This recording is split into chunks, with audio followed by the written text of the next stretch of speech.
പ്രിയ പ്രേക്ഷകരെ, കഴിഞ്ഞ ദിവസം മുഖ്യമന്ത്രി തന്നെ നടത്തിയ ഒരു വെളിപ്പെടുത്തൽ അത് വലിയ തോതിൽ ഇപ്പോൾ ചർച്ച ചെയ്യപ്പെടുകയാണ്. പ്രത്യേകിച്ച് വിഴിഞ്ഞം പദ്ധതിയുമായി ബന്ധപ്പെട്ട് ഇപ്പോൾ വിവാദങ്ങൾ ഏറെ ചർച്ച ചെയ്യപ്പെടുന്ന ഒരു സാഹചര്യമുണ്ട്. വിഴിഞ്ഞത്തെ ഓഹരികൾ അദാനി ഗ്രൂപ്പ് വിൽക്കുന്നതുമായി ബന്ധപ്പെട്ട് ആണ് ആ വിവാദം കത്തി നിൽക്കുന്നത് എങ്കിൽ വിഴിഞ്ഞം എന്നത് കേരളത്തിന് വലിയൊരു വികസന സാധ്യതയാണ് തുറന്നിട്ടിട്ടുള്ളത് എന്നതിലൊന്നും ആർക്കും തർക്കമില്ല. അതുമാത്രമല്ല, UDF സർക്കാർ അധികാരത്തിലേറിയതിനു ശേഷം അവതരിപ്പിച്ച പ്രഥമ ബജറ്റിൽ തന്നെ UDF സർക്കാരിൻ്റെ, അതായത് മുഖ്യമന്ത്രി തന്നെയാണ് ധനമന്ത്രി, അദ്ദേഹം അവതരിപ്പിച്ച ബജറ്റിലടക്കം നമ്മുടെ സമുദ്ര തീര സാധ്യതകളെ കഴിയുന്നത്ര പ്രയോജനപ്പെടുത്തുക, അതിലൂടെ സംസ്ഥാനത്തിന് വരുമാനം ഉണ്ടാക്കുക എന്ന ഒരു പോളിസി അദ്ദേഹം പറഞ്ഞതാണ്. അതുമാത്രവുമല്ല, കേന്ദ്ര സർക്കാർ, നമുക്കറിയാം നമ്മുടെ രാജ്യത്തിൻ്റെ ഒരു പ്രത്യേകത തന്നെ ഒട്ടേറെ കിലോമീറ്ററുകൾ നീളുന്ന തീരപ്രദേശമുണ്ട്. അത് കേരളത്തിൽ മാത്രമല്ല, തമിഴ്നാട്ടിലും ഗുജറാത്തിലും മഹാരാഷ്ട്രയിലും ഒക്കെ അത്തരത്തിൽ വിസ്തൃതമായ തീരപ്രദേശങ്ങൾ ഉണ്ട് എന്നതാണ്. അപ്പോൾ ആ സാധ്യതകളെ പ്രയോജനപ്പെടുത്താൻ ഇന്ത്യൻ സർക്കാരും, അതായത് കേന്ദ്ര സർക്കാരും തയ്യാറെടുക്കുന്ന ഒരു സാഹചര്യം ആണ് ഉള്ളത്. അവിടെയാണ് മുഖ്യമന്ത്രി ഇന്നലെ നടത്തിയ ഒരു പ്രഖ്യാപനം. അതല്ല എങ്കിൽ ഒരു വമ്പൻ ഗ്രൂപ്പിന്, അതായത് ഇന്ത്യയിലെ തന്നെ ഏറ്റവും പഴക്കമേറിയ ഏറ്റവും വിശ്വാസമുള്ള ഗ്രൂപ്പാണ് ടാറ്റ ഗ്രൂപ്പ് എന്ന് നമുക്കറിയാം. അങ്ങനെയുള്ള ടാറ്റ ഗ്രൂപ്പ് 10,000 കോടി രൂപയുടെ നിക്ഷേപം കേരളത്തിൽ നടത്താൻ ആഗ്രഹിക്കുന്നു എന്ന് വ്യക്തമാക്കിയിട്ടുണ്ട് എന്നും അതിൻ്റെ അനുമതി തേടിയിരിക്കുകയാണ് എന്നും മുഖ്യമന്ത്രി പറഞ്ഞത്. അങ്ങനെയെങ്കിൽ ഈ 10,000 കോടി രൂപയുടെ ഒരു പ്രൊജക്റ്റ് കേരളത്തിലേക്ക് വരുമ്പോൾ അതിൽ തിരുവനന്തപുരത്ത് തന്നെയാണ് ഇപ്പോൾ സാധ്യത എന്നതാണ് നമുക്ക് മനസ്സിലാക്കാൻ സാധിക്കുന്നത്. അതിലൊരു അന്തിമ തീരുമാനം 1 മാസത്തിനകം എടുക്കും എന്നാണ് ഇപ്പോൾ മുഖ്യമന്ത്രി പറഞ്ഞിട്ടുള്ളത്. അങ്ങനെയെങ്കിൽ പ്രിയ പ്രേക്ഷകരെ, ഒരു പക്ഷേ ദക്ഷിണേന്ത്യയിലെ തന്നെ മാരിടൈം ഹബ്ബായി നമ്മുടെ ഈ കേരളം മാറും എന്നതിൽ ഒരു തർക്കവുമില്ല. കാരണം ടാറ്റയെ പോലെ ഒരു ഗ്രൂപ്പ് 10,000 കോടി രൂപയുടെ നിക്ഷേപവുമായി വരുമ്പോൾ അവിടെ കപ്പൽ നിർമ്മാണശാല ഉൾപ്പെടെ രംഗത്ത് വരുന്ന, അതോടൊപ്പം തന്നെ അടിസ്ഥാന സൗകര്യ മേഖലയിലടക്കം വലിയ നിർമ്മിതികൾ നടക്കുമ്പോൾ അത് കേരളത്തെ ഒരു മാരിടൈം ഹബ്ബാക്കി മാറ്റും എന്നുള്ളതാണ് പൊതുവിൽ ഈ രംഗത്ത് ഉള്ളവർ നിരീക്ഷിക്കുന്നത്. ഇപ്പോൾ തന്നെ നമുക്ക് ലഭിക്കുന്ന വിവരങ്ങൾ അനുസരിച്ച് ഏതാണ്ട് 15,000-ഓളം തൊഴിൽ അവസരങ്ങൾ നേരിട്ട് സൃഷ്ടിക്കപ്പെടും എന്നുള്ളതാണ്. കേരളം പോലെ ഒരു സംസ്ഥാനത്ത് അഭ്യസ്തവിദ്യരായ നിരവധി ആളുകളുള്ള സംസ്ഥാനത്ത് നിരവധിയായ ആളുകൾ തൊഴിൽ തേടുന്ന ഒരു സാഹചര്യത്തിലാണ് 15,000 തൊഴിൽ നേരിട്ട് ലഭിക്കുന്നു എന്നുള്ളത്. അതോടൊപ്പം തന്നെ ഇത് പ്രത്യക്ഷമായ തൊഴിൽ ആണ് എങ്കിൽ ഇതുമായി ബന്ധപ്പെട്ട അനുബന്ധ തൊഴിലുകൾ അത് ഒരു പക്ഷേ ലക്ഷക്കണക്കിന് എന്ന നിലയിലാണ് ഇപ്പോൾ നമുക്ക് വിവരങ്ങൾ ലഭിച്ചുകൊണ്ടിരിക്കുന്നത്. ഇനി എന്താണ് ഈ കപ്പൽശാലകളുടെ പ്രത്യേകത, അല്ലെങ്കിൽ ഒരു കപ്പൽശാല കേരളത്തിലേക്ക് വരുമ്പോൾ അതിനെ എന്തുകൊണ്ട് സ്വാഗതം ചെയ്യണം? അതിന് നമുക്ക് കേരളത്തിൽ തന്നെയുള്ള ഇപ്പോഴത്തെ കപ്പൽശാല, അതിലെടുത്തു പറയേണ്ടത് കൊച്ചിയിലെ കപ്പൽശാല, ആ കപ്പൽശാലയുടെ പ്രവർത്തനങ്ങളും ഇപ്പോൾ ആ കപ്പൽശാലയ്ക്ക് ലഭിച്ചുകൊണ്ടിരിക്കുന്ന ഓർഡറുകളും അതും മാത്രം പരിശോധിച്ചാൽ മതിയാകും കേരളത്തെ സംബന്ധിച്ചിടത്തോളം ഒരു കപ്പൽശാല കൂടി വരുമ്പോൾ എത്രത്തോളം വലിയ സാധ്യതയാണ് തുറന്നിടുന്നത് എന്ന്. പ്രിയ പ്രേക്ഷകരെ, ഞാൻ അതിലേക്കാണ് പോകുന്നത്. അതായത് കൊച്ചി കപ്പൽശാല എന്നത് കേരളം ആസ്ഥാനമായിട്ടുള്ള ഒരു കേന്ദ്ര പൊതുമേഖല കപ്പൽശാല യൂണിറ്റ് ആണ് എന്നതാണ് ഇവിടെ എടുത്തു പറയേണ്ടത്. അങ്ങനെയുള്ള ഈ കപ്പൽശാലയുടെ പ്രവർത്തനങ്ങൾ വിലയിരുത്തുമ്പോൾ തന്നെ നമുക്ക് എന്തൊക്കെ ഓർഡറുകൾ ആണ്, എത്ര കോടി രൂപയുടെ ഓർഡറുകൾ ആണ് കൊച്ചിയിലെ കപ്പൽശാലയ്ക്ക് ലഭിച്ചുകൊണ്ടിരിക്കുന്നത് എന്ന കണക്കുകൾ ആണ് ഒരു പക്ഷേ വലിയ വികസന സാധ്യത തുറന്നു കാണിക്കുന്നത്. ഇതാ ഇപ്പോഴത്തെ, അതായത് കൊച്ചി കപ്പൽശാലയുടെ ഇപ്പോഴത്തെ റിപ്പോർട്ടുകൾ അനുസരിച്ച് 22,300 കോടി രൂപയുടെ ഓർഡറുകൾ ആണ് കപ്പൽ നിർമ്മാണവുമായി മാത്രം ബന്ധപ്പെട്ട് നമ്മുടെ കൊച്ചി കപ്പൽശാലയ്ക്ക് ഇപ്പോൾ തന്നെ ലഭിച്ചിട്ടുള്ളത് എന്നതാണ്. അതുമാത്രവുമല്ല, ഈ കണക്കുകൾ കൂടി ഒന്ന് നോക്കുക. ഇപ്പോൾ തന്നെ 80 കപ്പലുകളുടെ നിർമ്മാണ പ്രവൃത്തികൾ ആണ് നമ്മുടെ കേരളത്തിൽ നടന്നുകൊണ്ടിരിക്കുന്നത്, കൊച്ചിയിൽ നടന്നുകൊണ്ടിരിക്കുന്നത്. ഒരു പക്ഷേ കേരളത്തിൻ്റെ പൊതുസമൂഹത്തിനോ സാധാരണക്കാരായ ആളുകൾക്കോ ഒന്നും അധികം അറിവില്ലാത്ത, അവർക്ക് ധാരണയില്ലാത്തൊരു മേഖല കൂടിയാണിത് എന്നത് എടുത്തു പറയേണ്ടതുണ്ട്. കപ്പലുകളുടെ നിർമ്മാണം എന്ന് പറയുമ്പോൾ അത് ചരക്ക് കപ്പലുകൾ ആകാം, കേന്ദ്ര സർക്കാരിന് വേണ്ടിയുള്ള യുദ്ധക്കപ്പലുകൾ ആകാം, എണ്ണക്കപ്പലുകൾ ആകാം, അങ്ങനെ ചെറിയ കണ്ടെയ്നർ ഷിപ്പുകൾ ആകാം. ഷിപ്പുകളുടെ വലിപ്പവും വ്യാപ്തിയും ഒക്കെ അനുസരിച്ച്, കപ്പാസിറ്റിയൊക്കെ അനുസരിച്ച് കപ്പലുകളുടെ നിർമ്മാണ ചെലവ് വ്യത്യസ്തമായിരിക്കും എന്നത് സൂചിപ്പിക്കട്ടെ. എന്തു തന്നെയാണ് എങ്കിലും ഇത്തരം കപ്പലുകൾ, അന്തർവാഹിനി പോലെയുള്ള അതീവ സുരക്ഷാ പ്രാധാന്യമുള്ള കപ്പലുകളടക്കം നിർമ്മിക്കാൻ പറ്റുന്ന ശേഷി നമ്മുടെ സംസ്ഥാനത്തിന് വരുന്നു, അത് വർദ്ധിക്കുന്നു എന്നത് വലിയ തോതിൽ അവസരം സൃഷ്ടിക്കപ്പെടും എന്നത് ഈ കണക്കുകളിൽ നിന്ന് വ്യക്തമാണ്. ഇപ്പോൾ തന്നെ ഇതാ നമ്മുടെ പ്രതിരോധ സേനയ്ക്ക് വേണ്ടി 12,100 കോടി രൂപയുടെ കരാർ ആണ് കൊച്ചിൻ ഷിപ്പ്യാർഡ് ഏർപ്പെട്ടിട്ടുള്ളത് എന്നതാണ്. കൊച്ചിയിലെ കപ്പൽ നിർമ്മാണശാല 12 കപ്പലുകൾ ഈ പ്രതിരോധ സേനയ്ക്ക് വേണ്ടി ഇപ്പോൾ നിർമ്മിച്ചുകൊണ്ടിരിക്കുകയാണ്. അത്തരത്തിൽ ഒരു ഓർഡർ കേന്ദ്ര പ്രതിരോധ സേനയിൽ നിന്ന് അല്ലെങ്കിൽ പ്രതിരോധ വകുപ്പിൽ നിന്ന് നമ്മുടെ കൊച്ചിൻ ഷിപ്പ്യാർഡിന് ലഭിച്ചിട്ടുണ്ട്.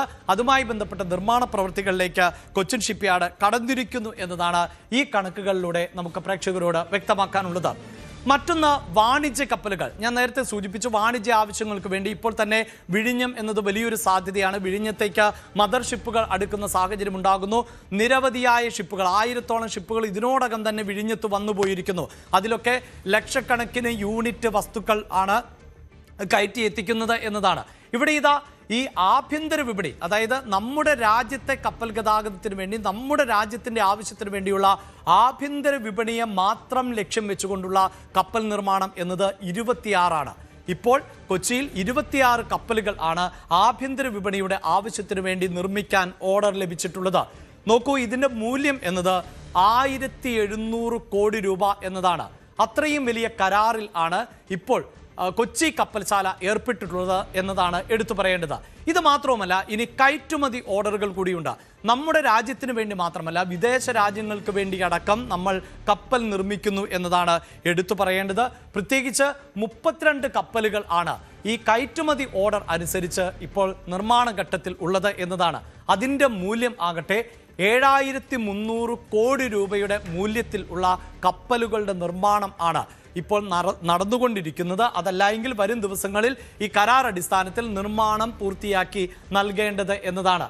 ഇത് മാത്രവുമല്ല, അത്യാധുനിക കണ്ടെയ്നർ കപ്പലുകൾ കൂടി നമ്മുടെ കപ്പൽശാലയിൽ ഇപ്പോൾ തന്നെ നിർമ്മിക്കുന്നുണ്ട് എന്നതാണ്. അതുകൊണ്ട് തന്നെ ചിലരെങ്കിലും സംശയം ഉന്നയിക്കുന്നുണ്ട്, ഇത്രയധികം സൗകര്യങ്ങൾ കൊച്ചിയിലുള്ളപ്പോൾ എന്തിനാണ് തിരുവനന്തപുരത്തേക്ക് ഈ നിക്ഷേപം എത്തിക്കുന്നത്? ഇത് കൊച്ചിയിൽ തന്നെ ഈ 10,000 കോടി രൂപയുടെ നിക്ഷേപം എത്തിച്ചുകൊണ്ട് അവിടെ കുറച്ചുകൂടി ബൃഹത്തായ പദ്ധതികൾ ആവിഷ്കരിച്ചാൽ ഇപ്പോഴുള്ള ഈ സൗകര്യങ്ങൾ കൂടി പ്രയോജനപ്പെടുത്താമല്ലോ എന്ന് ഈ മേഖലയിലുള്ള വിദഗ്ധർ അഭിപ്രായപ്പെടുന്നുണ്ട്. അത് സംബന്ധിച്ച അന്തിമ തീരുമാനമെടുക്കേണ്ടത് സംസ്ഥാന സർക്കാരും ടാറ്റ ഗ്രൂപ്പുമാണ്. അവർക്ക് ഏറ്റവും കംഫർട്ടബിൾ ആയ ഒരു ഇടത്ത് തന്നെയായിരിക്കും ഈ പ്രൊജക്ട് വരാൻ പോകുന്നത്.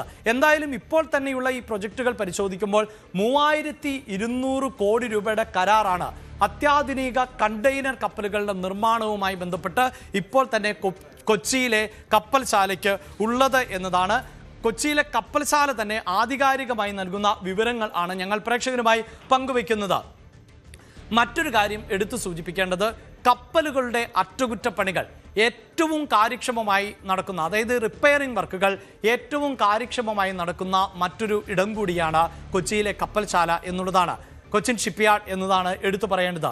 ഇപ്പോൾ തന്നെ 1200 കോടി രൂപയുടെ കരാറുകൾ ആണ് ഈ അറ്റകുറ്റപ്പണികളുമായി ബന്ധപ്പെട്ട്, അതായത് ചുരുക്കി പറഞ്ഞാൽ റിപ്പയറിംഗ്, കേടുപാടുകൾ തീർക്കുക എന്നത് ഉൾപ്പെടെ എന്ന ജോലിക്ക് വേണ്ടി മാത്രം നമുക്ക് ലഭിച്ചിട്ടുള്ളത് എന്നതാണ്. ഇതോടൊപ്പം തന്നെ നമ്മൾ ലക്ഷ്യം വെക്കുന്ന ചില പദ്ധതികൾ കൂടി പറഞ്ഞു പോകേണ്ടതുണ്ട്. അതായത് ഇപ്പോഴത്തെ ഈ ശേഷിയേക്കാൾ വലിയ ശേഷിയിലേക്ക് നമ്മുടെ കൊച്ചി കപ്പൽശാലയെ ഉയർത്തുക എന്ന ഒരു ലക്ഷ്യത്തോടു കൂടി ഒരു മെഗാ റിപ്പയർ കേന്ദ്രം അവിടെ ആരംഭിക്കാനുള്ള പദ്ധതിയുണ്ട്. അത് ദീൻ ദയാൽ തുറമുഖ അതോറിറ്റിയുമായി ചേർന്നുകൊണ്ടാണ്. ഗുജറാത്തിലേതാണ് ഈ ദീൻ ദയാൽ തുറമുഖ അതോറിറ്റി. ആ ദീൻ ദയാൽ തുറമുഖ അതോറിറ്റിയുമായി ചേർന്നുകൊണ്ട് വൻ കപ്പലുകളുടെ, ഞാൻ നേരത്തെ സൂചിപ്പിച്ചു, ഈ വിഴിഞ്ഞത്തിൻ്റെ ഒരു പ്രത്യേകത എന്നത് വലിയ കപ്പലുകൾക്ക് തീരത്തേക്ക് അടുക്കാൻ സാധിക്കും, മദർ ഷിപ്പുകൾക്ക് അടുക്കാൻ സാധിക്കും. അത്തരത്തിലുള്ള കൂറ്റൻ കപ്പലുകളുടെ അറ്റകുറ്റപ്പണികൾ കൂടി നടത്താൻ പറ്റുന്ന തരത്തിലുള്ള ഒരു പ്രൊജക്റ്റിന് ഇപ്പോൾ തന്നെ കൊച്ചിൻ ഷിപ്പ്യാർഡ് രൂപം നൽകിയിട്ടുണ്ട്. അതിന് ഏതാണ്ട് 1570 കോടി രൂപയാണ് ചെലവ് വരുന്നത്.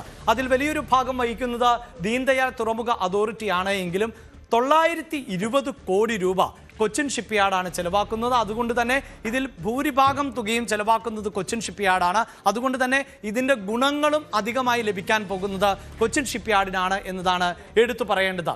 ഇത് മാത്രവുമല്ല, നമ്മുടെ കൊച്ചി കപ്പൽശാല പ്രതീക്ഷിക്കുന്ന മറ്റു ചില കരാറുകൾ കൂടിയുണ്ട്. ഞാൻ നേരത്തെ സൂചിപ്പിച്ചു, പ്രതിരോധ വകുപ്പിൽ നിന്ന് ഇപ്പോൾ തന്നെ കോടിക്കണക്കിന് രൂപയുടെ കരാറിൽ ഏർപ്പെട്ടു കഴിഞ്ഞുവെങ്കിൽ നാവികസേനയ്ക്ക് വേണ്ടി സർവേ കപ്പലുകൾ നിർമ്മിക്കുന്നതിന് വേണ്ടിയുള്ള ഒരു ഓർഡർ കൂടി കൊച്ചിയിലെ കപ്പൽശാലയ്ക്ക് ലഭിക്കും എന്നാണ് കപ്പൽശാല പ്രതീക്ഷിക്കുന്നത് എന്നാണ് അധികൃതർ പറയുന്നത്. അങ്ങനെയെങ്കിൽ 5 കപ്പലുകൾ ആയിരിക്കും ഈ നാവികസേനയ്ക്ക് വേണ്ടി ഇവിടെ നിർമ്മിക്കാൻ പോകുന്നത് എന്നതാണ്.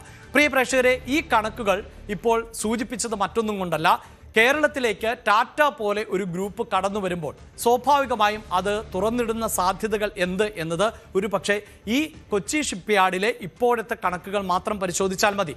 അതുമാത്രവുമല്ല, കേന്ദ്ര സർക്കാർ ഈ ഷിപ്പുകളുടെ നിർമ്മാണവുമായി ബന്ധപ്പെട്ട് വലിയൊരു ബൃഹത് പദ്ധതി തയ്യാറാക്കുന്നുണ്ട്.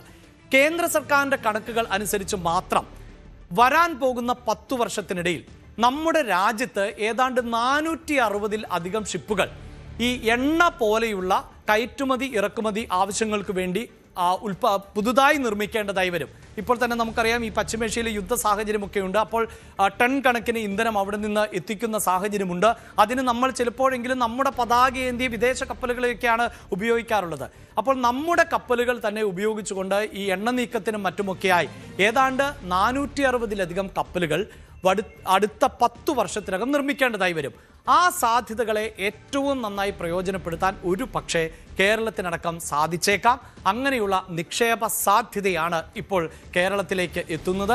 ടാറ്റ അങ്ങനെ ഒരു നിക്ഷേപവുമായി വന്നാൽ അത് ഒരു പക്ഷേ കേരളത്തിൽ നിരവധിയായ തൊഴിൽ അവസരങ്ങൾ സൃഷ്ടിക്കാം. അതോടൊപ്പം തന്നെ സമുദ്ര മേഖലയെ കേന്ദ്രീകരിച്ചുകൊണ്ടുള്ള കേരളത്തിൻ്റെ മുന്നോട്ട് പോക്കിന് അത് ഏറെ ഗുണകരമാകും എന്നുകൂടിയാണ് വിദഗ്ധർ അഭിപ്രായപ്പെടുന്നത്.